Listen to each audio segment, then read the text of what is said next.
Bonjour mesdames et messieurs, nous sommes là pour parler de changement fondamental. Changement fondamental qui a pris l'option de changer la mentalité du Congolais. La mentalité du Congolais. Et pour ces premiers numéros, nous avons reçu notre invité, le pasteur Eric Paco. Je ne vais pas trop m'étaler pour le présenter, je lui laisse le soin de le faire lui-même. Bonjour pasteur. Bonjour monsieur Primonzela.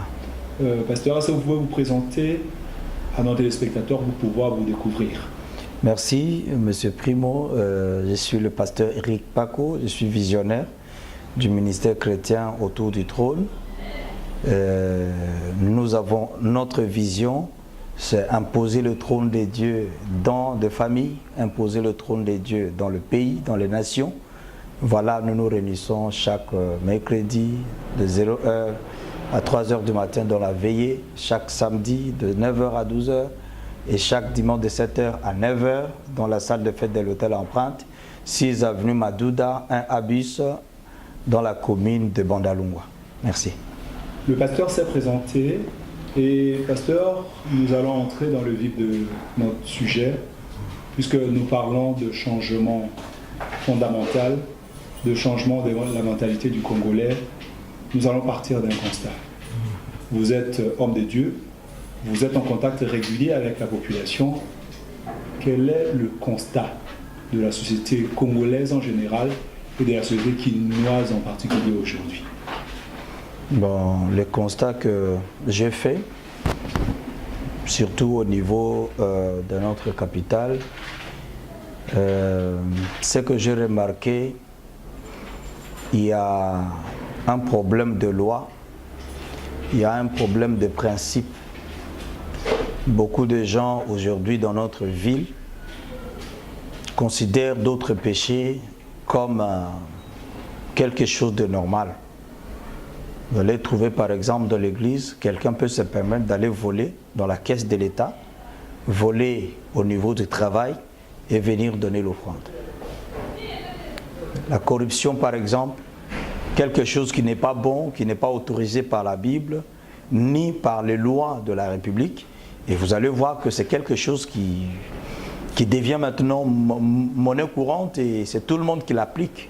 Même au niveau de l'église, tu veux voir le pasteur, bon, on te demande avant que tu voies le pasteur, voilà le principe, il faut que tu donnes l'argent, ou soit il faut que je sorte avec toi, ma soeur, avant que tu voies le pasteur et tout. Donc c'est quelque chose que j'ai remarqué, les lois ne sont pas inscrites dans les têtes des gens, les lois ne sont pas inscrites dans le cœur des gens. Donc nous assistons à une société où les anti-valeurs se sont érigées en valeurs. Nous n'avons plus de repères, nous n'avons plus de références. Mais dans un premier temps, comment appliquer ces lois? Comment rendre ces lois applicables? Comment donner de la valeur à ces lois? Oui, oui. Bon, au fait... Si on doit se référer par exemple à vous qui êtes homme de Dieu, bibliquement parlant, comment ces sociétés-là s'étaient construites quand on a constaté qu'il y a un désordre social par exemple? Au fait, nous aujourd'hui, bon, nous sommes église de réveil. Nous devons comprendre aussi que l'église de réveil a commencé son expansion il n'y a pas longtemps à travers le pays. Parce que notre base sur le Saint-Esprit, et c'est le Saint-Esprit qui la Bible dit que c'est le Saint-Esprit qui nous convainc du péché. Il y a un problème au niveau de conscience aujourd'hui. Donc, quelqu'un qui n'a pas le Saint-Esprit, c'est très difficile pour qu'il comprenne qu'il est dans le péché.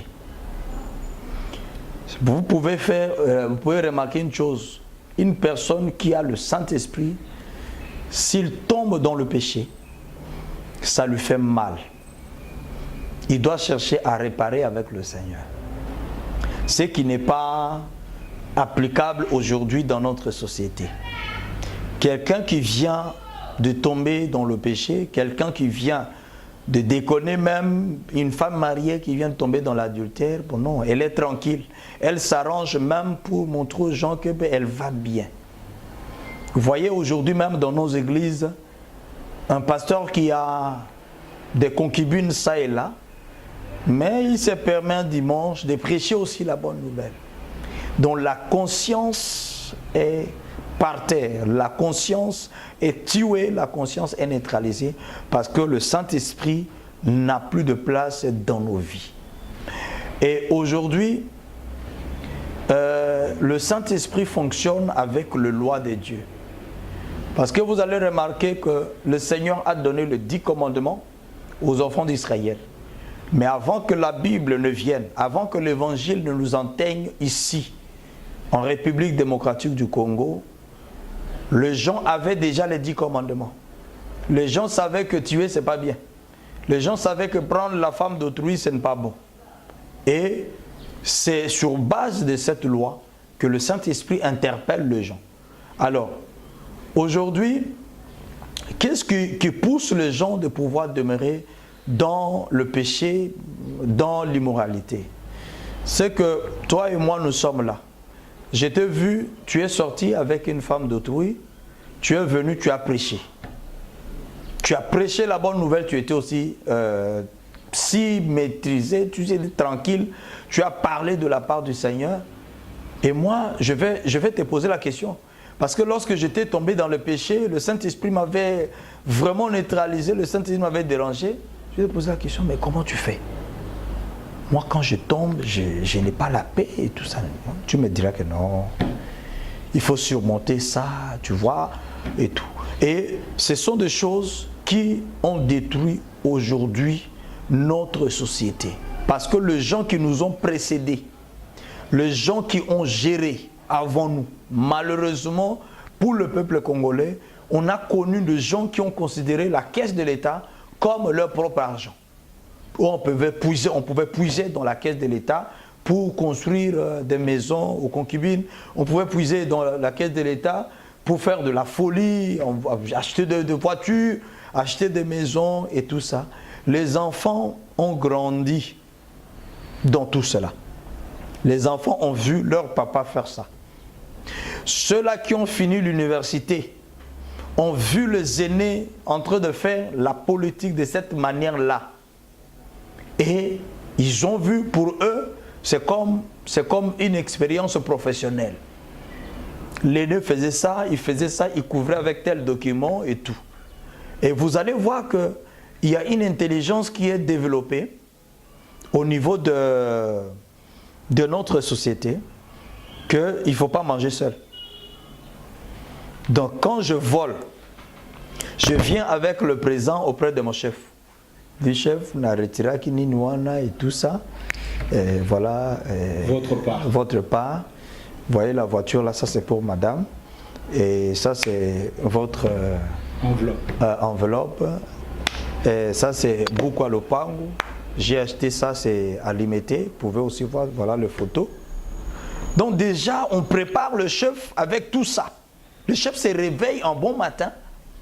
Il voit tout ça qu'il n'a jamais eu. Et certainement, le chef pourra poser la question à sa femme. Il dit que, mais madame, voilà un peu ce qui m'arrive là au niveau du boulot. Je ne comprends pas, on m'a amené ça. Bukwa Lopango, on m'a amené ça. La voiture, Jeep. Alors, si madame aussi n'a pas le Saint-Esprit, va dire à son mari, mais il y a un Zazoba. Tu veux vraiment abandonner ça? Au moins, toi-même, tu sais. Et on va commencer à donner l'exemple. Tu vois, telle personne-là, il était ministre. Maintenant, il n'a plus de parcelle. Mais on va se moquer de toi.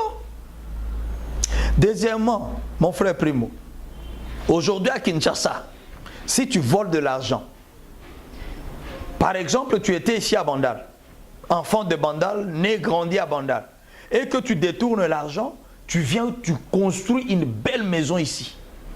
L'immeuble, par exemple, de 10 niveaux. Tu vas voir, on va t'applaudir.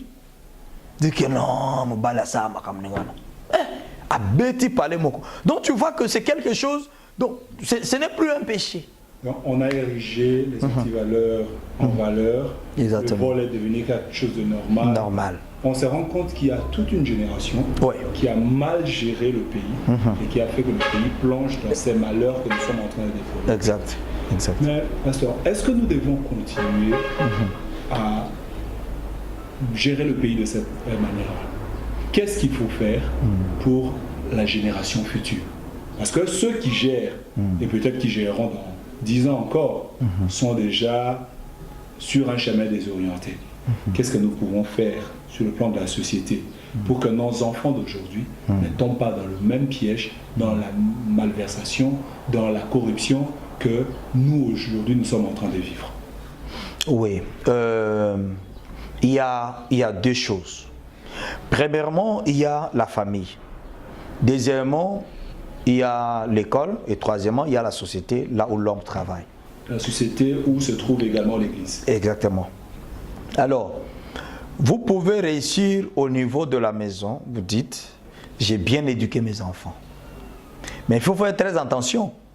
Si au niveau de l'école, il n'y a pas une bonne formation, s'il n'y a pas de professeurs, des enseignants honnêtes, ils vont affecter les enfants, ils vont injecter des virus dans le chef des enfants et vous allez vous retrouver en face de l'éducation que vous n'aviez pas donnée à vos enfants. Allons-y, Molo. Quelle est la description de la famille actuelle au niveau de la République démocratique du Congo? Vous qui êtes homme de Dieu, vous qui rencontrez ce que je peux appeler des patients, les fidèles de l'Église qui viennent avec leurs plaintes quotidiennes. Qu'est-ce qu'ils vous disent? Qu'est-ce que vous constatez? Le Congolais, il vit comment dans sa famille? Quel est le constat? L'état des enfants, des parents, de la femme, il est comment? Premièrement, il y a la misère, la pauvreté.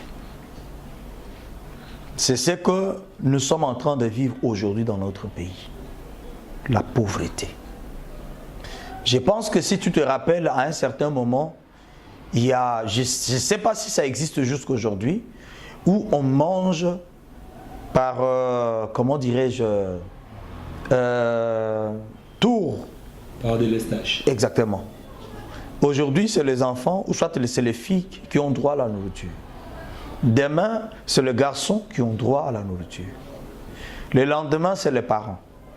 Mais je pense que cela a changé de connotation parce qu'aujourd'hui, maintenant, c'est chacun pour soi. Maintenant, ce n'est plus le parent qui nourrit la maison, mais c'est chacun qui essaye de se nourrir soi-même. On assiste à un égoïsme familial. Égoïsme, ce n'est pas vraiment ça, mais on dit seulement, les gens vivent comme le serpent. Donc, quand vous sortez de votre carapace, et c'est tout, vous allez, débrouillez-vous. Vous rencontrez des problèmes, vous mourrez, c'est votre problème.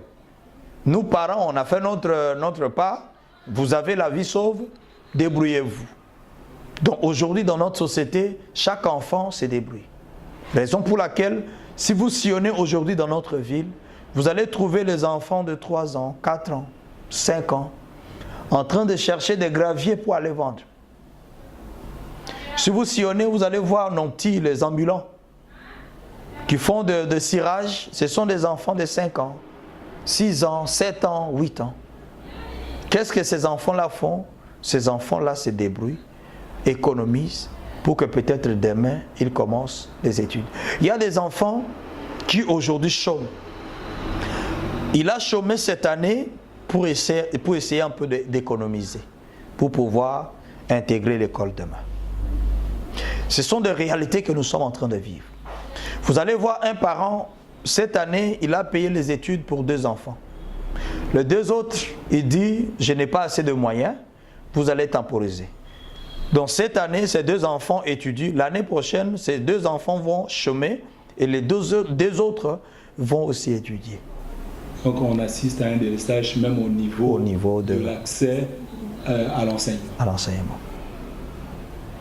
Tous les enfants que vous voyez aujourd'hui qui n'ont pas fait l'école, c'est parce qu'ils n'ont pas eu les appuis. Les gens ne les ont pas soutenus. Malheureusement que dans notre constitution, il est clairement écrit que les enseignements au niveau maternel, primaire, secondaire sont gratuits. Chaque jour, nous sommes en contact avec la famille. Nous sommes en contact avec des problèmes et difficultés que les familles traversent. Par exemple, vous pouvez trouver le problème d'hébergement. C'est aussi un problème que les gens n'en parlent pas. Les gens dorment dans de mauvaises conditions. Je vais vous donner un témoignage, c'est juste l'avant-hier. un de mes travailleurs, de mes enfants spirituels, le Seigneur l'a béni, le Seigneur l'a donné un travail. Et il arrive au niveau du travail, il était en train de somnoler. On lui pose la question, mais pourquoi tu es en train de somnoler? Parce qu'il y a des caméras de surveillance un peu partout.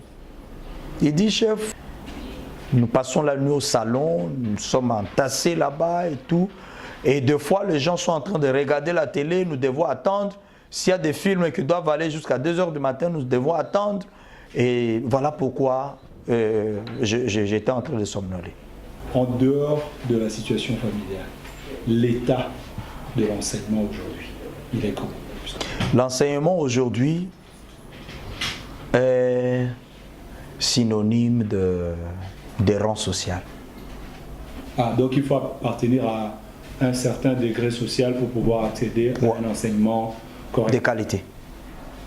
Donc aujourd'hui dans notre pays, pour que votre enfant ait accès à une bonne éducation au niveau de l'école, il vous faut un grand moyen.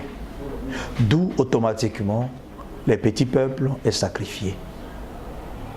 D'où automatiquement il n'y a pas moyen que vous puissiez sortir un enfant qui se débrouille bien, parce que ce sont des victimes, les enfants. Les enfants n'ont pas de problème. C'est comme je disais tantôt, nous, dans notre maison, on ne nous a pas éduqués avec le français. Nous, on parlait Mbandi. On ne nous a pas éduqués avec le français. Si aujourd'hui nous pouvons parler le français, c'est parce qu'on a eu une certaine base au niveau de l'école. L'école nous a bien formés. Et à l'époque, on a commencé l'école dans les années 80 et tout.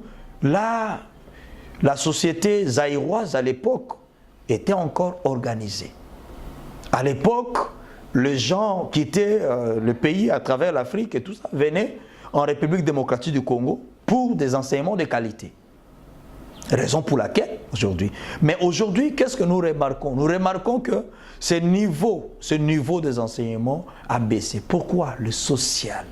Le social des enseignants qui doivent transmettre des connaissances à nos enfants. Donc, il y a un autre aspect. Ouais. L'enfant doit avoir accès à l'enseignement. Ouais. Mais il faut retenir également que l'enseignant qui transmet les connaissances à l'enfant doit être soutenu. Exactement. Et c'est de cela que vous parlez. Exactement. L'état de l'enseignant aujourd'hui, pasteur. Je vais vous faire rire, Papa Primo. L'enseignant est rabaissé à aller chercher de pain dans les sacs de l'élève.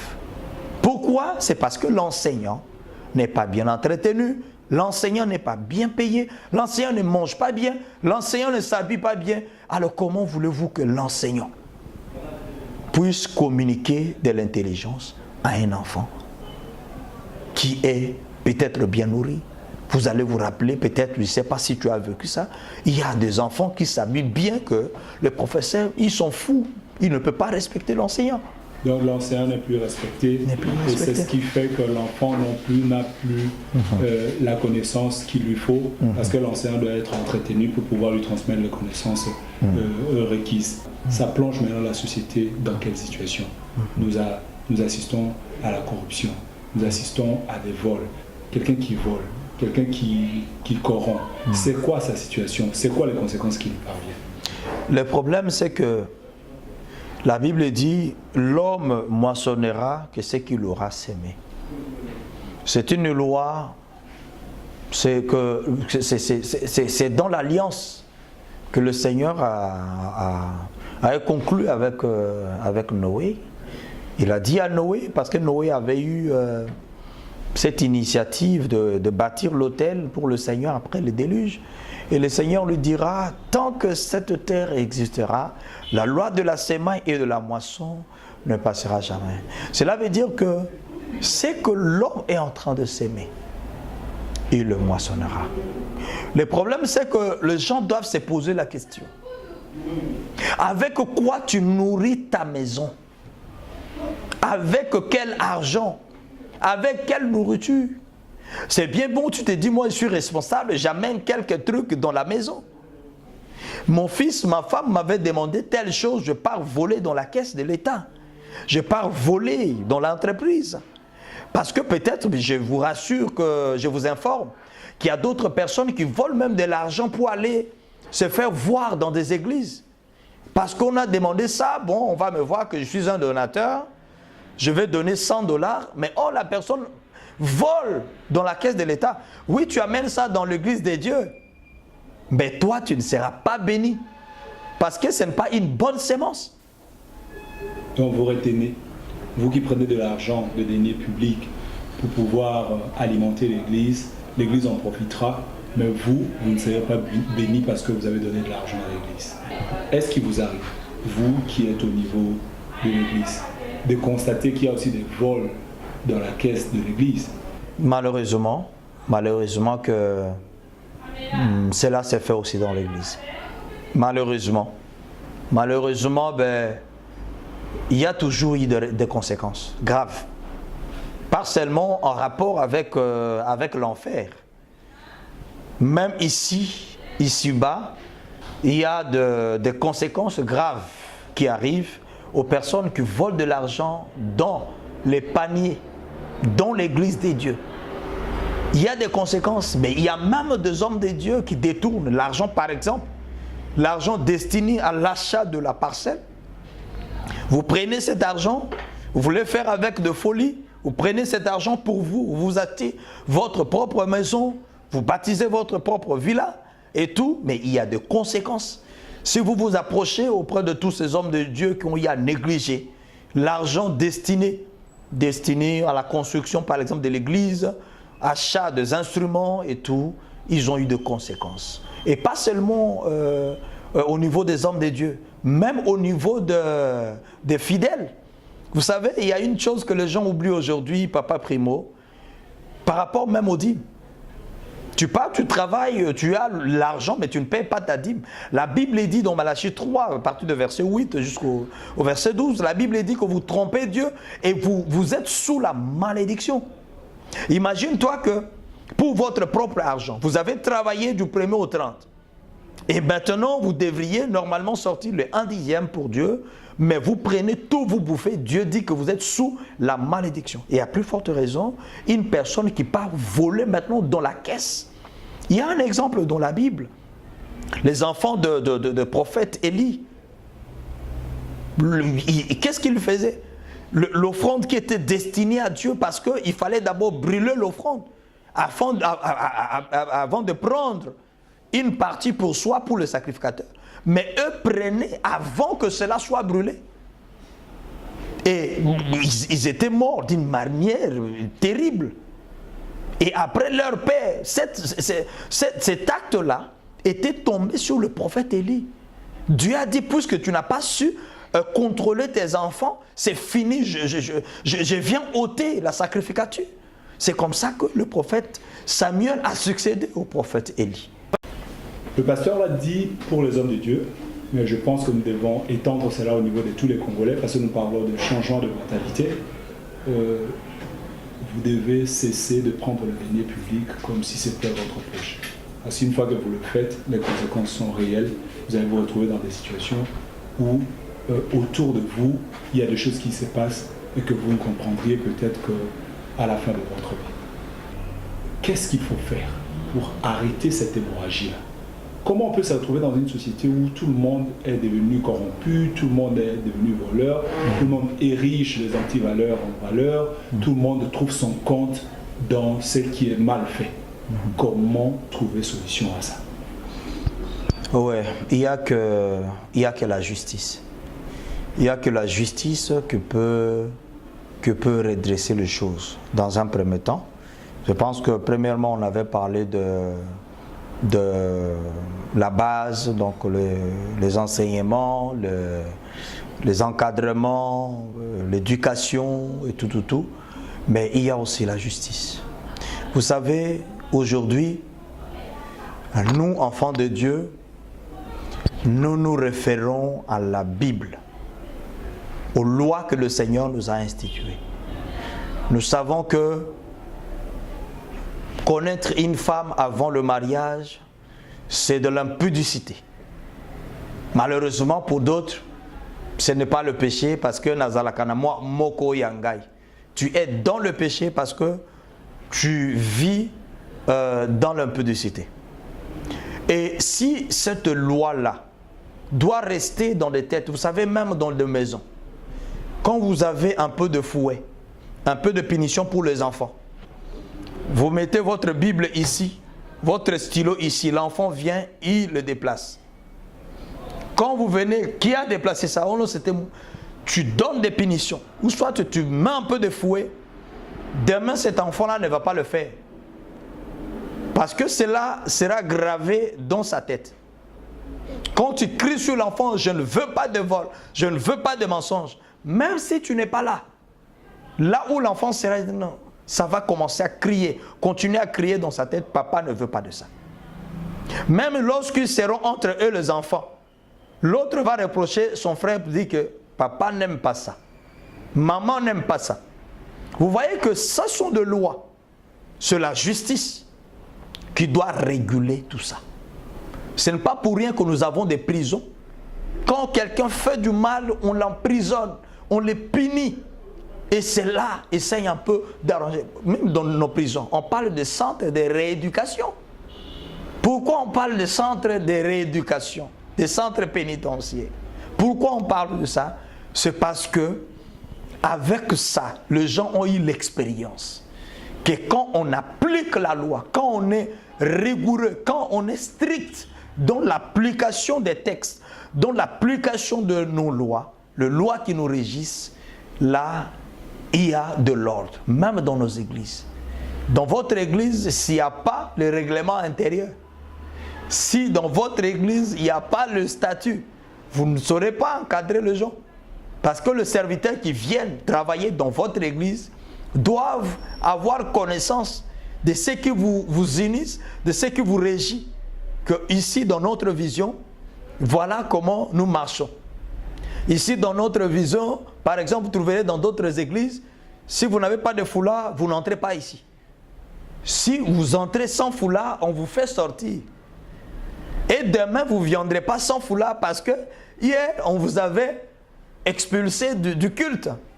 C'est ce qui doit se faire aujourd'hui dans notre société. Le jour où, dans notre société, comme je venais de dire tantôt, que moi je suis le fils d'un enseignant, nous, on nous traitait durement, plus que tout le monde. Mais notre papa était le directeur de l'école. Donc on peut se dire que c'est révolu. Cette époque-là où les directeurs ou les enseignants étaient plus sévères avec leurs propres enfants qu'avec ceux d'autres. Le pasteur l'a dit, pour que nous trouvions solution à ces problèmes que nous avons évoqués, nous devons ériger la justice comme notre modèle. Sans justice, nous ne pouvons parvenir à rien. Nous allons laisser le pasteur conclure, mais avant qu'il ne conclue, nous ferons une descente sur le terrain. Parce que chez nous, ce changement fondamental, ce n'est pas seulement prêché par la parole, mais aussi par l'exemple. Parce que nous voulons des gens qui peuvent nous servir de modèle. Salut, je m'appelle Fleur Makwala, je suis fidèle de l'église ou ministère chrétien autour du trône. C'est un homme de Dieu. Je ne peux pas dire qu'il est très particulier, mais c'est un homme aussi hors du commun par rapport à ses points de vue, par rapport à sa façon de voir les choses, par rapport à sa façon de marcher et même nous conduire, nous, ses fidèles. Et c'est ce qui a fait que jusqu'aujourd'hui, nous sommes toujours là, près de lui, parce que nous avons vu vraiment le trace d'un homme de Dieu digne de cette personnalité. C'est un homme crédible et sa crédibilité nous a tous rassurés de rester encore près de lui pour faire marche ensemble. Au fait, le pasteur Eric Paco, ce que je connais d'emblée de lui, c'est que c'est un serviteur de Dieu. En fait, si vous voulez bien, je n'ai pas trop d'informations négatives les concernant par rapport à la prestation de son service. Il a un langage, notamment, il a aussi un don de la prophétie, la guérison. En fait, c'est quelqu'un qui ne s'expose pas, si vous voulez bien. Hein? Il est dans l'ombre. C'est comme un héros dans l'ombre. La conclusion que je voulais donner, c'est juste le respect de texte, le respect de principes. Je donne un exemple pour mon fils aîné. Mon fils aîné est maintenant en 5e des humanités. Mais à chaque fois qu'il avait de 50 et quelques % et tout, je lui disais, tu vas reprendre. J'ai été acculé au niveau de la famille. Mais pourquoi tu bloques l'enfant? Je dis non. Les diplômes ne travaillent pas. Ce sont des valeurs, les valeurs qui sont ancrées dans la personne qui va faire de lui quelqu'un dans la société. Et je vous dis que mon fils a repris la 3e année. Il a repris la 4e année. Il est maintenant en 5e année. Ses collègues sont maintenant au niveau de G1, G2 et tout. Mais quand il vous écrit le français, il écrit correctement le français. Quand il vous parle le français, il parle correctement le français. Plus que ceux-là qui sont diplômés aujourd'hui, qui sont au niveau de l'université. Tout ça, c'est le résultat de respecter le principe qu'avant que l'enfant ne passe dans une classe supérieure, il doit assimiler. Parce que ce n'est pas pour rien qu'on lui avait donné tout ce coup. Donc, et deuxièmement, pour conclure, en 2009, j'avais eu à passer, j'ai délivré 3 frères, ils étaient Koulouna. Je les ai évangélisés, je les avais trouvés en train de prendre des chambres, je les ai amenés à l'église, on les avait délivrés et je vous dis, après on les avait enseignés, après ils étaient baptisés. Et mon frère, aujourd'hui, l'un est au Canada. Ce groupe-là de Koulouna qui est vrai dans ce secteur-là, ils ne sont plus. Ils sont allés évangéliser leurs frères qui étaient dans le Koulouna. Ils ne sont plus dans les chambres, ils ne sont plus dans... Je voulais seulement conclure et dire aux enfants de Dieu, le changement, c'est le respect de texte. On ne peut pas passer au changement d'emblée comme ça, parce que j'ai suivi beaucoup de gens dire que voilà, ça peut commencer par toi, ça peut commencer par toi. Non. La société a été toujours dirigée par des leaders. Si nous avons des leaders qui savent respecter le texte, qui savent respecter les lois de la République, ou soit respecter la parole de Dieu, les peuples suivront. C'est ce qu'on dit qu'il n'y a pas de mauvaises troupes, il n'y a que de mauvais chefs. Le jour où les leaders comprendront, c'est là qu'ils ont des responsabilités. Ce n'est pas pour rien qu'ils étaient élevés, c'est pour encadrer la masse. Pour encadrer la masse, on a mis à leur disposition les lois. On a mis à leur disposition la police, on a mis à leur disposition les cours et tribunaux, on a mis à leur disposition le Parlement, on a mis à leur disposition la présidence de la République. Toutes ces institutions, c'est pour encadrer la masse. Ça doit commencer par eux, ça doit commencer par la tête, par nous les leaders, nous les pasteurs. Nous devons d'abord commencer à être exemplaires. Nous devons cesser avec ces histoires de concubines. C'est alors que nous dirons aux gens, cessez avec l'impudicité. Vous, vous êtes dans le vol. L'argent de l'église, tu détournes pour aller à l'hôtel. Mais comment tu vas empêcher tes collaborateurs de ne pas voler dans le panier de l'église? Cessons avec ces pratiques. Pratiquons la parole de Dieu. Pour nous, les hommes de Dieu, et même aussi pour les gens qui nous dirigent, pratiquer la parole de Dieu. La justice élève une nation. Sachez une chose, tout ce que vous êtes en train de faire, le Seigneur va vous juger lorsqu'il viendra. Mais néanmoins, vous allez récolter ce que vous êtes en train de s'aimer. Et l'argent sale que vous amenez à la maison sont des poisons que vous amenez dans votre maison. Vous qui volez pour amener l'argent dans l'église, vous ne serez pas bénis. La conséquence va vous atteindre parce que nous avons un juste juge qui est Jésus. Il est impartial. Quand il juge dans la vérité, dans la droiture.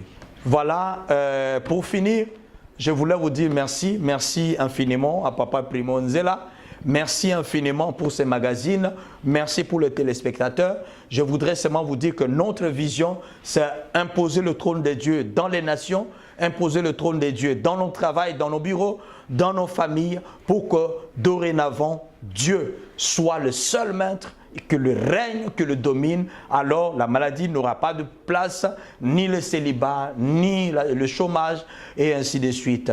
Si tu es encore dans le péché, répands-toi, bien-aimé, donne ta vie à Jésus. Jésus va te valoriser. Ce que tu es en train de chercher se trouve en Jésus. Ce n'est pas en dehors de Jésus. Et le Seigneur te bénira ici sur terre, mais le jour où il viendra, tu vas festoyer avec lui. Que le Seigneur vous bénisse. Merci, pasteur, d'avoir conclu avec cette émission. Je crois que vous devez retenir une chose, qu'il faut arrêter de tricher. Le pasteur a donné l'exemple de son enfant sur qui il faisait un peu de pression pour pouvoir reprendre les salles de manière à acquérir de bonnes connaissances. Je crois aujourd'hui, il témoigne même que quand l'enfant écrit, ça fait la joie de tout le monde. Nous devons cesser avec ces pratiques où nous trichons à tout bout de champ pour pouvoir passer des classes, pour pouvoir réussir, ou sinon notre vie tout entière sera de la tricherie et cela n'élève pas la nation. Sans trop parler, je pense que ça sera une première fois que nous serons avec vous dans ces magazines Changement Fondamental, mais nous continuerons à parler du changement et désormais vous serez avec nous. Retenez cette expression parce que vous allez devoir vous y habituer. Changement fondamental, c'est pour orienter le mental du Congolais vers le développement. Merci et à la prochaine.